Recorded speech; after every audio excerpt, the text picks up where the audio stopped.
Hey guys, it's Steph and welcome back to my YouTube channel. So today we are in my living room and I'm going to be showing you how I take a drop cloth and use that to cover my couch with. So right now, as you can see, I'm sitting right here in front of the couch and I already have a white linen couch cover over it that I got off of Etsy. However, it's ripping pretty bad, so I didn't want to buy another pretty expensive piece of material. So I'm going the drop cloth route, and I'll be showing you how to do this to your couch as well. This is perfect if you want to kind of give your couch an upgrade, give it a fresh look. I don't like the color of my couch, so that's the reason why I'm doing this. Maybe you don't like the fabric, whatever it may be. It's just a really easy and affordable way to give a new fresh look to your couch. A couple things I need to mention is that you're gonna need to measure your couch. So you're gonna wanna go from the ground up to the side of the arm, all the way back down and then across, and same thing on the other side, and then do this to like back to front. So from the back all the way up to the back of the sofa, down the front, across the seat, and then down to the front of the floor. Once you have those measurements, then you need to add roughly 2 feet to each dimension, and that should give you around the size of drop cloth that you want to order. So for my couch, I'll put my measurements down below, and I'm using a 9x12 drop cloth. And I'll also link the exact one that I'm using because it has no seams down it, which is really nice. So it's give it like literally a nice seamless look to the cover. So I have washed and I air dried the drop cloth.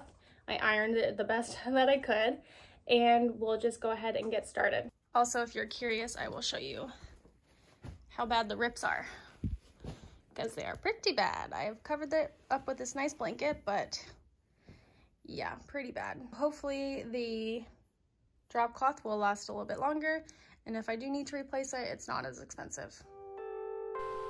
Okay, so here I am. I'm starting off by removing my previous couch cover, and these are the upholstery pins that you're going to need for this project. They're like a little corkscrew and they have a clear top. I'll link them down below. They are a game changer. You need to buy these pins. This is also a good opportunity to give your couch a nice deep clean. The couch cover that I had previously left a lot of lint behind, so I'm just going with my vacuum, and then also I'm using this little shaver that I got off of Amazon. It's a lint shaver and I love it, so I'll also link that below if you are in the market for one of these things. It's perfect for furniture but also clothing as well. Now we are ready to get started on the actual project. Take your drop cloth and drape it across your couch, and trying to get it nice and even from left to right. And instead of evening out from front to back, pull the material towards the back, creating this nice front panel that just drapes about a couple inches off the ground.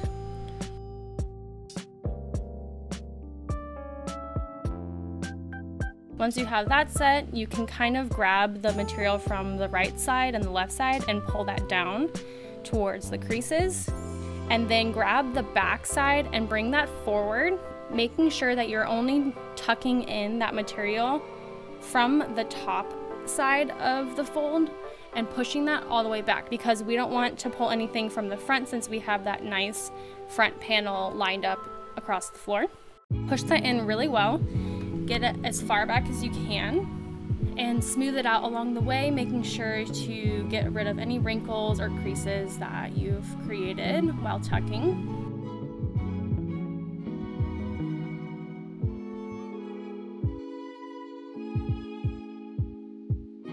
We're gonna move on to the sides, and what you do here is again just tuck in, pulling the material down and pushing that all the way deep as far as you can inside the crease.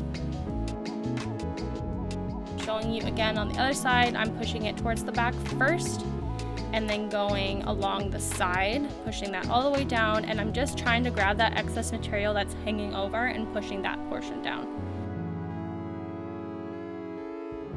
Once this is done and you kind of have your initial tucks in place, then we are ready to start pinning.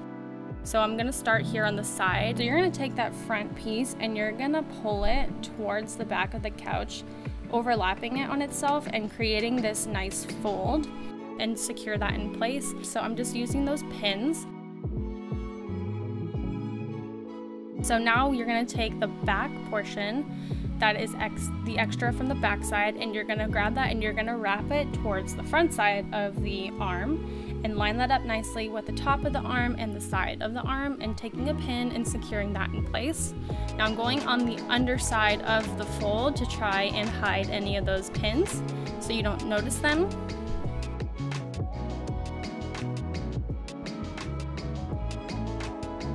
And then just taking any excess and folding that underneath. And sorry, I'm out of frame here, but I'm just wanting to let you know that you also want to pin around the corner of your sofa. So this front flap, I'm just taking an extra pin and just kind of tacking that down so it doesn't hang loose. And again, moving on to the other side, so you just take that front piece and you pull it towards the back, creating a nice fold and securing that in place with a pin.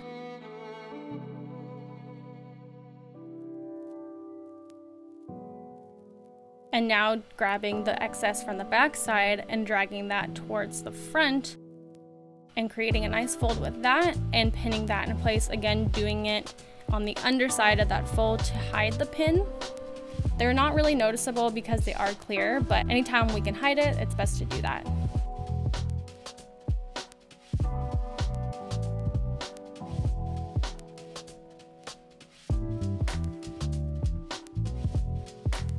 Now the most important part, and the part that comes untucked the easiest, is the seat. So I'm taking a pin and going about every foot across the entire way, and I'm pinning on the bottom of the crease all the way back. And then also helps to pin along the top side of the back, or you can do on the very bottom as well. But that's pretty much it. The project's really fast and really simple.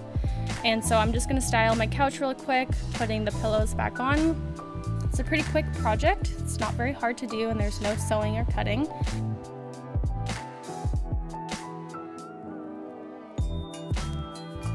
And this is what the finished result looks like. So you can see on the side it's not perfect, but honestly it does the job for now, and it holds me over until I want to buy a new sofa. So this is just a really nice, easy hack that anybody can do. Alright, that's it for today's video. I hope you enjoyed. Let me know if you tried this project, and if you have any questions, I'll answer them in the comments below. Thanks again for watching, and if you liked the video, you can give it a thumbs up and subscribe if you want to, and I'll see you in the next one. Bye!